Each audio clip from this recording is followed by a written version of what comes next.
오늘은 추수감사주일로 하나님 앞에 예배하며 나아갑니다. 우리 한국 교회는 11월 셋째 주일을 추수감사주일로 정해놓고 지킵니다. 캐나다는 10월 둘째 주 월요일을 추수감사절로 이렇게 지키고 있고요. 미국은 11월 넷째 주일 목요일, 그러니까 돌아오는 목요일부터 주일까지 4일 동안 명절처럼 이렇게 지냅니다. 추수감사절의 그 유래와 또 의미를 한번 알아보는 시간이 됐으면 좋겠습니다.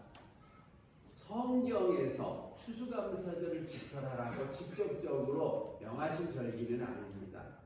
그래서 어떤 사람들은 성경에도 없는 것을 왜 지키느냐라고 말하지만 우리는 그 의미를 미국 사람들이 처음 시작했던 그 신앙적인 의미에 우리의 정서를 담아서 감사하는 마음을 그대로 똑같이 하나님 앞에 올려드리는 것입니다. 이 절기를 지키면은 구원을 받고 큰 복을 받는 게 아니라 단지 신앙적인 의미를 잘 되새기면서 좋은 전통, 아름다운 전통이기에 주일 한 주일을 하나님 앞에 추수감사주일로 지키는 것입니다. 먼저 추수감사절의 시작은 미국이라고 지난번에 한번 말씀드린 적이 있을 것입니다. 본래 미국 사람들은 영국에서 이주했죠.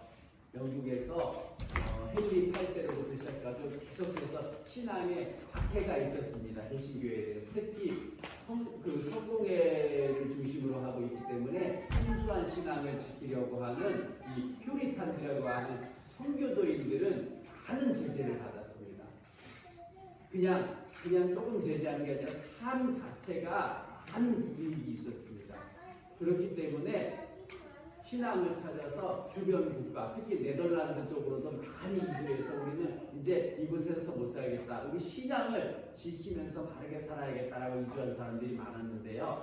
그 중에서 102명은 우리는 멀리 대서양을 건너가서 새로운 개척지로 가서 하나님 나라를 세워보자라고 결심을 하고 그렇게 떠났던 선교도인들이 그 미국의 식초였습니다. 메이플라워 이름 들어보셨죠? 그 배를 타고 1620년에 이렇게 102명이 신앙의 자유를 찾아서 떠났습니다. 이 사건을 미국 개척의 시작이다라고 미국 사람들이 이렇게 받아들입니다. 물론 이전에 몇 명들이 그 미국 땅을 밟은 사람이 있지만 불황자들이 많았기 때문에 그들이 인정하지 않고 이 청교도 전통을 따라서 우리는 세워졌다라고 이렇게 말하곤 합니다.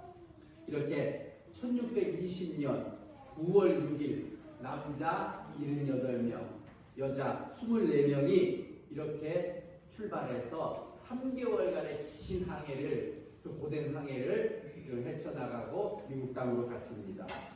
얼마나 힘들었겠습니까? 지금처럼 큰 호와 요람선이 있는 거, 좋은 침대, 먹을거리가 있는 것도 아니라 그 당시 우리나라로 생각해보면 임진왜란 끝난 지 한 20년 된 해였습니다. 그러면 아무리 서양 문물이 발달했다고 해도 그 배가 얼마나 좋았겠습니까? 실제 메이플라워호는 얼마 크지 않았습니다. 그 배를 타고 그 험한 파도를 헤쳐나가면서 3개월가량을 미국 땅까지 갔다는 것은 도저히 하나님의 은혜가 있지 않고서는 감당할 수 없는 일이었습니다. 얼마나 힘들었겠습니까? 그러나 도중에 한 명밖에 사망하는 자가 없었다고 이렇게 전합니다. 그리고 그 와중에 하나님께서 새 생명을 또 태어나게 하셔서 똑같이 102명이 출발해서 도착했을 때도 102명이었다. 이런 기록도 있습니다. 이렇게 그들이 도착했을 때는 한 11월 말경이었습니다. 얼마나 추웠겠습니까? 지금도 저희 한 11월 말 되니까 많이 춥잖아요. 그 미국 황량한 땅에 그렇게 102명이 도착해서 겨울을 나기 시작했는데 얼마나 힘들고 어려웠는지 추위, 또 질병, 또 식량 부족으로 인해서 그 한 해, 지금으로 말하면 올겨울을 못 넘기고 사망한 사람이 절반가량 됐다고 합니다. 그리고 남은 이들은 겨울을 그렇게 버티고 나서 봄이 되니까 이제 살 길을 찾아야죠. 그렇게 씨앗을 가지고 이제 파종하기 시작하고 심기 시작했습니다. 그런데 그 땅에 뭐가 잘 되고 어떤 것을 심어야 되고 어떤 방법을 했는지 잘 몰랐지만 하나님께서 그 호의적인 그 부족들, 인디언 부족들을 하나님께서 보내주셔서 그들의 도움으로 첫 수확을 거두면서 가을에 하나님께 감사 예배 드렸던 것이 시초입니다. 그 인디안들도 불러서 너희들 덕분에 우리가 여기까지 있을 수 있었다라고 하는데요. 그에 뭐 풍성한 결실을 맺었다, 뭐 어마어마한 결실을 맺었다는 기록은 없습니다. 다만 하나님께서 이곳에 정착할 수 있게 해주셨다. 이 험난하고 어려운 땅에 하나님께서 살아남게 해주셨고 이 땅에서 이제 살아갈 길을 열어주셨다라는 그 감사하는 마음을 담아서 예배하기 시작한 것이 추수감사절의 시초입니다. 그렇게 시작된 것이 미국 초대 대통령인 조지 워싱턴 때에 이르러서 1789년에 이제 국가 기념일로 제정하자라는 의견을 발의했고 국민들의 동의를 얻어서 국가적인 명절로 지켜진다고 합니다. 그렇게 미국 땅으로 이전한 사람들 무엇을 바라보고 이전했을까요? 지금 남미에서 미국 쪽으로 무작정 상경하는 캐러건들이나 아니면 우리 예전에 한국의 이민 1세대들처럼 잘 먹고 잘 살고 돈 벌어보려고 아메리칸 드림을 이루려고 미국 땅을 찾은 것 아닙니다. 단지 종교적 박해를 떠나서 그것을 피해서 신앙을 지키려는 그 하나의 목표로 그 땅을 밟았던 것입니다. 많은 희생을 치렀고 또 절반가량의 사람이 또 사망하였지만 그들에게는 살아 생존하고 하나님의 뜻을 이뤄나가는 것이 얼마나 큰 감격이었는지 몰랐을 것입니다. 그리고 그들은 한 번도 하나님 앞에 원망하지 않았다고 합니다. 왜냐하면 단지 어디서든 죽을 것이다, 죽음을 각오했다라는 게 아니라 그 땅에 사명을 가지고 왔다는 것을 본인들이 알았기 때문입니다.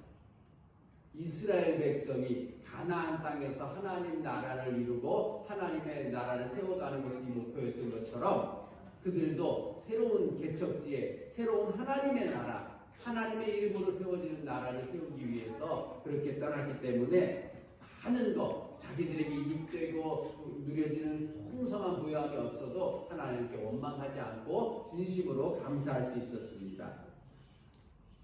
그리고 이미 먼저 죽은 자들과 또 자신들의 희생 또한 이 땅에서는 비교할 수 없는 하나님 나라가 예비되어 있고 천국이 있다는 걸 알았기 때문에 그들은 원망하거나 실족하지 않았습니다. 그래서 그들의 감사는 하나님 앞에 진정으로 감사하는 것이었습니다. 조건적인 감사가 아니었습니다. 생각해 보겠는데 우리 영화 미션이라는 거 보셨나요? 리리리리리 하는 그런 오보에 그 음악이 나오는 그 음악인데요. 영화인데 그런 영화를 봐도 그렇고 우리나라 처음에 선교사님 들어왔을 때도 그렇고 복음 한번 제대로 전파해보지도 못하고 그냥 죽어나가는 경우가 많았습니다. 그 미션 영화를 봐도 뭐 하나 제대로 해보지도 못하고 내리자마자 죽기 시작했고 우리나라에 처음 선교사님 오셨다고 전해지는 토마스 선교사님 제대로 복음 한번 전해보지 못하고 우리가 잘 아는 역사 속에 제너럴 셔먼호를 타고서 내렸을 때 그 쇄국정 체계에서 내리자마자 내리는 순간 목베임을 당했습니다. 아무것도 하지 못하고 죽었습니다. 그런데 이들은 그래도 하나님께서 호의적인 인디언들을 만나게 하시고 살 길을 열어주셨기에 얼마나 감사한지 몰랐습니다. 우리 라온 성은교회 첫 추수감사 예배를 맞이하면서 이렇게 진실되고 진정한 감사가 우리 안에 넘쳐나기를 바랍니다. 천안에서 발전하거나 앞으로 막 번성하게 될 도시는 아니고 구도심이지만 이곳에서 주민들과 함께 아무런 마찰 없이 지금 여기까지 잘 서울 수 있게 하나님께서 허락하심에 진심으로 감사해야 할 것입니다. 이런 상황과 의미를 담아서 이 자리까지 있게 하신 그 하나님의 은혜를 우리는 잘 전하려 합니다. 그리고 여기까지 있게 하신 하나님의 은혜의 손길 잊지 않고 앞으로도 그 하나님의 손길과 은혜가 있지 않으면 우리가 아무런 살아갈 수 없다는 것을 고백하면서 또 그렇게 섬기려 합니다. 우리 라온서원교회 이 자리까지 오기까지 우리가 종교적 박해로 여기 나오진 않았습니다.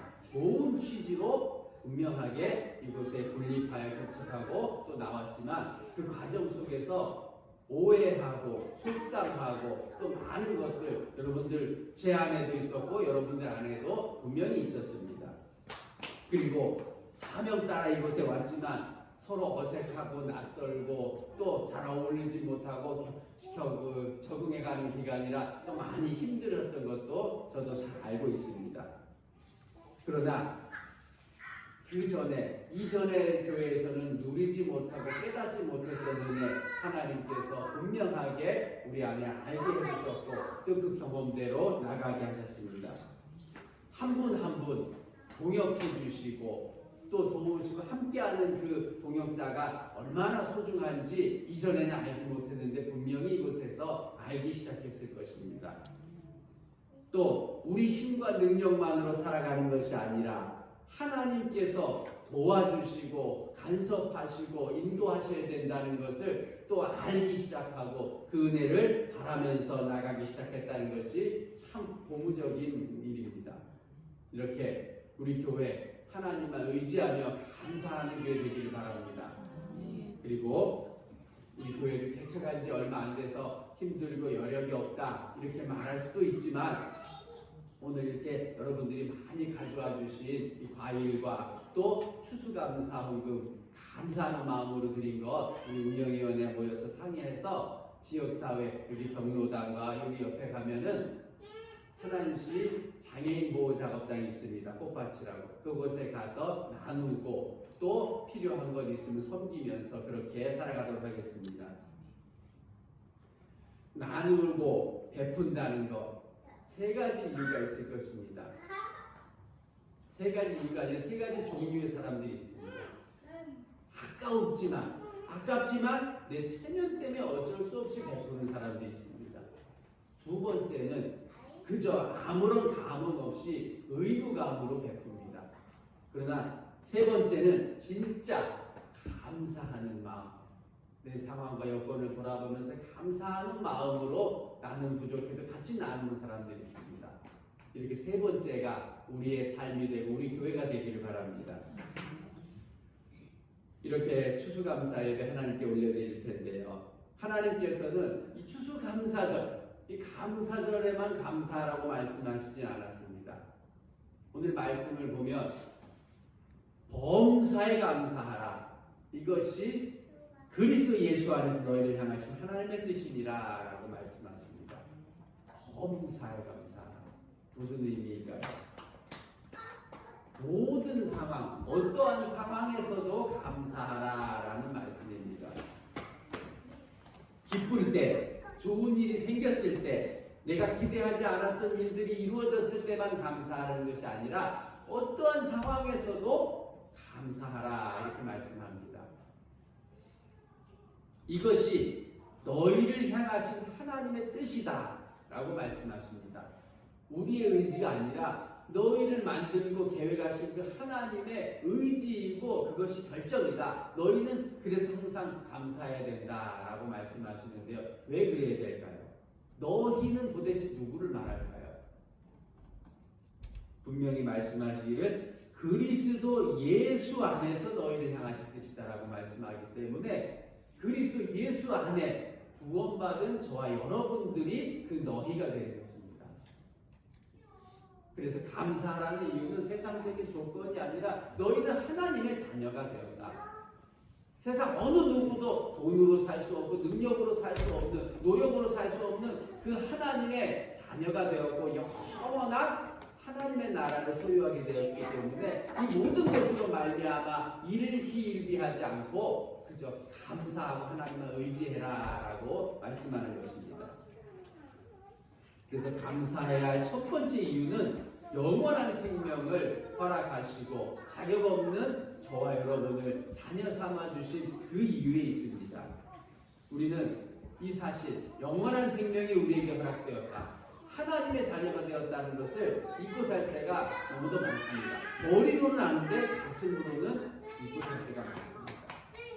그런데 한번 우리가 생각해 볼 것이 병원이나 중환자실 같은 곳에 한번 간혹 다녀오면은 알 것입니다. 나를 택하신 하나님의 은혜와 사랑이 얼마나 큰지 가끔 이 마음이 무뎌지고 감흥이 사라지면 한번 병원에 한번 다녀와 보십시오. 어린 아이로부터 젊은 사람, 노인에 이르기까지 정말 생사를 오가는 그 사투 속에서 그 생명선상에서 얼마나 씨름하고 있는지 한번 돌아보면은 우리가 얼마나 소중한 사람인 줄 알 것입니다. 비교해서 나는 건강하니까 감사하라는 건 아닙니다. 한번 생각해 보십시오. 그 속에 중환자실에서 그 생명의 그 위태함 속에서 총각을 다투는 그분들이 바라는 게 뭐겠습니까? 돈 더 벌고 싶다. 명문대 졸업장 갖고 싶다. 빨리 나가서 멋진 몸매와 멋진 얼굴로 이렇게 또 멋지게 살고 싶다. 이거 아닐 것입니다. 그분들에게 있어서 진정한 바람은 하루하루 감사하며 가족들과 행복을 소소한 행복 누리며 살고 싶다. 이것일 것입니다. 우리는 그 모든 거 이미 다 누렸습니다. 그리고 우리도 언젠가 거기에 있는 분들처럼 아파하고 또 생명이 끊어질 날이 분명히 옵니다. 그럼에도 그것이 끝이 아닌 이유는 우리에게 이미 영원한 생명을 하나님께서 허락해 주셨기 때문입니다. 그래서 감사해야 할 것입니다. 한 번만 우리가 제대로 알아보기만 했어도, 아파보기만 했어도 얼마나 하나님의 은혜와 사랑이 큰지, 우리는 얼마나 부질없는 인생인지 잘 알 수 있습니다. 그래서 예수님께서는 마태복음 9장에 이런 말씀을 하셨나 봅니다. 예수께서 들으시고 이르시되 건강한 자에게는 의사가 쓸데없고 병든 자에게라야 쓸데입니다. 한 번만 아파봐도 하나님의 은혜와 사랑의 손길이 나에게 없는 것 같아지만 얼마나 크게 함께 하셨는지 알 것입니다. 두 번째, 감사해야 될 것은 지금 내가 누리고 있는 모든 것입니다.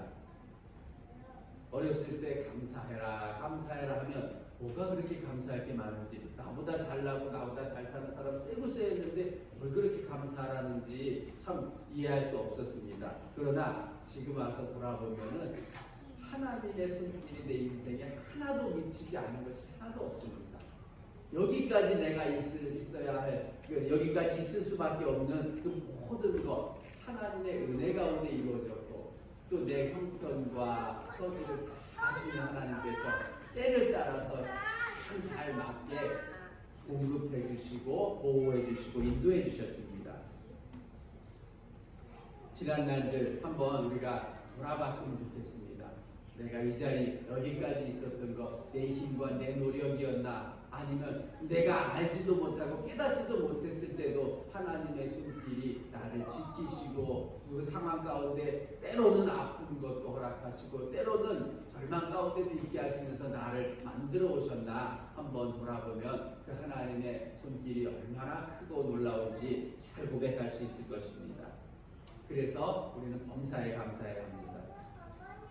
그리고 마지막으로 감사는 나만 기뻐하고 즐거워할 게 아니라 감사케 하시는 대상, 하나님을 기쁘시게 하는 데 있습니다.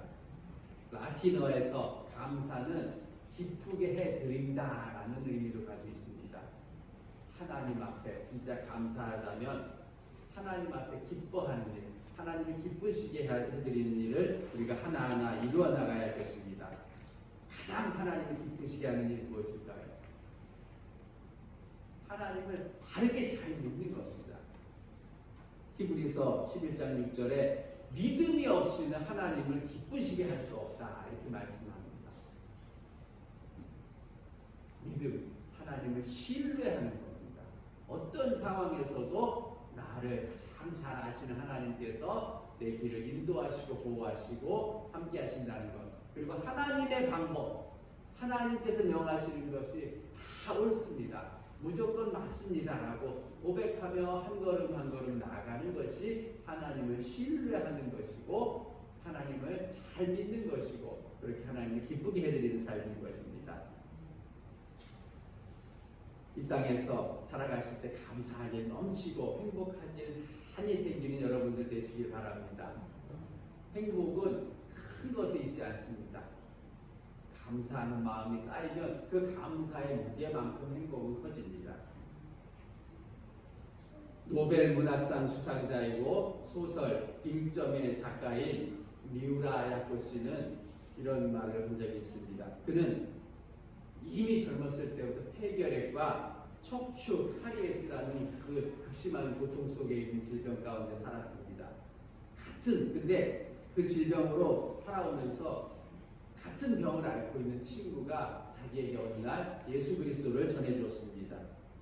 그리고 얼마 안 있어 그 친구는 세상을 떠났지만 이제 이 미우라 아야코 씨는 그 일로 인해서 내가 살아가는 이유와 목적이 따로 있구나, 내가 이렇게 아파했던 이유도 다르게 있구나 라는 것을 알고 그 상황 속에서 하나님의 사랑을 깨닫기 시작했습니다.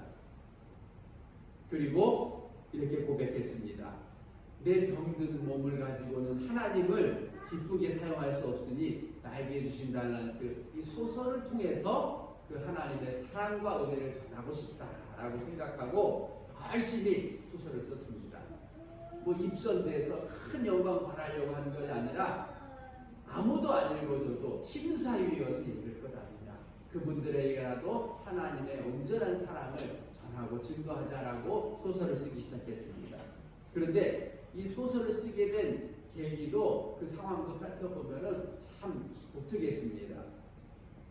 남편이 특별하게 벌어오는 수입이 없어서 하나님 앞에 기도하기 시작했습니다. 하나님, 어떻게 해야 될까요? 어떻게 유익한 사업을 하고 남을 도울 수 있는 제가 될 수 있을까요? 하나님 알려주십시오라고 기도했을 때 하나님께서 인도해 주신 것이 동네의 작은 구멍가게였습니다. 그런데 착하게, 성실하게, 정직하게 일하니까 입소문 났고 그렇게 가게가 잘 돼서 이제는 물건을 트럭으로 막 뛰어올 정도가 됐다고 합니다. 그런데 어느 날 갑자기 이 남편이 뜬금없이 이 아내에게 이런 말을 하더랍니다. 여보, 우리 가게가 이렇게 잘 되고 번성하는 것은 좋지만 우리가 너무 잘 돼서 다른 가게가 안 되는 것은 어떻게 해야지? 그들이 너무 힘들 것 같은데 어떻게 해야지? 이렇게 말했답니다. 참 오지랖도 넓지. 투병 중인 아내가 있는데 이런 말을 어떻게 하겠습니까? 그런데 이 말을 들은 이 미우라 아야코는 무슨 소리야, 엉뚱하다 생각하지 않고 그래, 그럴 수 있구나 라고 생각하면서 방법을 생각해냈습니다. 물건이 빠지면 들여오질 않았습니다.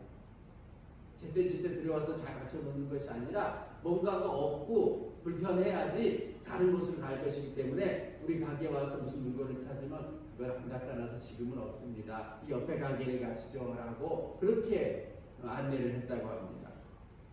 그러면서 생각해낸 것이 하나님, 이렇게 되니까 시간도 남고 여유가 생겼네요. 하나님 앞에 제가 하나님의 사랑을 잘 절절히 증거할 수 있는 소설을 한번 써보겠습니다라고 하면서 남는 시간에 이렇게 쓰기 시작한 것이 그 유명한 소설 빙점입니다. 하나님의 그 사랑 속에서 그 원죄를 품고 사는 우리가 어떻게 살아야 하는지 잘 말해주는 소설인데요. 이렇게 살아간 사람이 있는 반면에 또 세계적인 다른 유명한 소설가 잭 히긴스라는 사람, 수많은 베스트셀러를 내고 갑부가 된 이 사람은 나중에 이런 고백을 한 적이 있습니다. 어떤 사람이 묻기를, 만일 당신에게 당신의 어릴 적으로 돌아가서 누군가 꼭 해주고 싶은 말이 있다면 무슨 말을 하겠습니까? 이렇게 했더니 이런 고백을 했습니다. 네 인생에서 네가 꼭대기에 올라가면 좋을 것 같지만 거기는 너 외에는 아무도 없다라는 것을 말해주고 싶다고 합니다. 얼마나 외롭게 살았는지, 잘나고 부자로 살고 그 높은 곳에 올라갔어도 얼마나 외롭게 살았는지 잘 알 수 있는 대목입니다. 말씀을 맺으면서 한 분을 소개하겠습니다. 우리 호서대학교 총장님으로도 재직한 적이 있고 한국에서 유명한 석학이고 원자력 발전에 또 큰 공헌을 한 그 세계적인 과학자 정근모 박사님 이야기입니다. 이분은 과학기술처 장관을 2번이나 역임한 적이 있는데요. 이분이 낸 책은 나는 위대한 과학자이기보다는 신실한 크리스천이고 싶다라는 책을 낸 적이 있습니다. 어렸을 때부터 남다른 천재였다고 합니다. 경기중학교, 경기고등학교 명문이잖아요. 수석 입학했고 경기고등학교 수석을 입학하고서 1학년 때 선생님들이 너는 더 이상 공부할 게 없어서 그냥 시험을 봐라 하라고 그때 시험 본 게 서울대 물리학과 차석을 했다는 거예요. 그렇게 천재 소리 들으면서 공부했고 23살에 박사학위 받고 24살에 교수가 되고 32살이 됐을 때는 우리가 유명한 대학 있죠. 카이스트를 설립하면서 부원장까지 역임했습니다. 그런데 그분은 그 모든 업적으로 행복하지 않았고 하루하루 살아가는 그 봉사활동으로 행복했습니다. 처음부터 이랬던 건 아니고요. 그분에게 아들이 있었는데 아들도 아버지를 닮았는지 참 똑똑하고 천재 소리 듣고 컸답니다. 그런데 그 아이가 10살 되었을 때 심장염이 찾아와서 청천벽력처럼 이 아이는 5년을 못 삽니다 라는 그런 선고를 받습니다.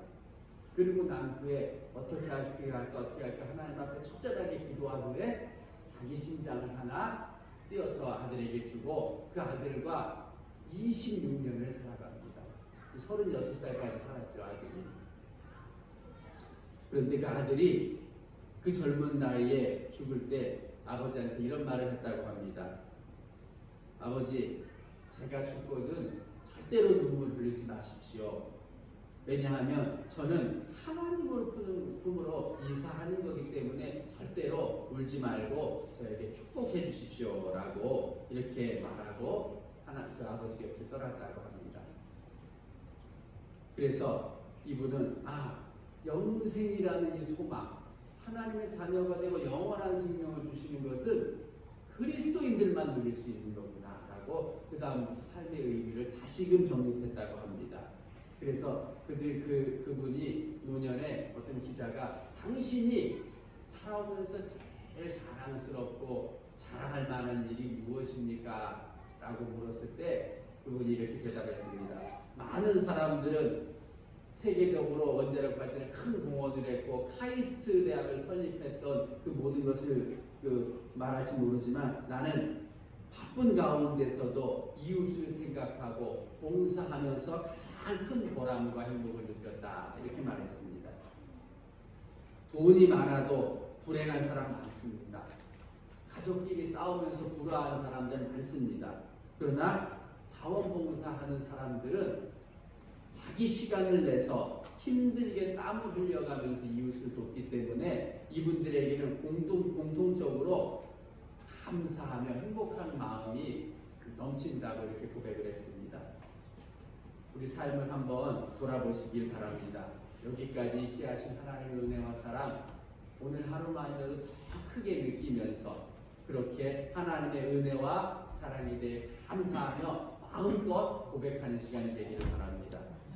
그렇게 하나님의 은혜 안에서 하나님 안에서 진정한 행복이 있다는 것, 그리고 그 하나님을 기쁘시게 하며 살아가는 일이 우리에게 가장 보람되고 행복한 일이라는 것을 알고 또 누리며 살아가는 우리 라온 성은교회 성도님들 다 되시기를 주님의 이름으로 축복합니다. 기도하겠습니다.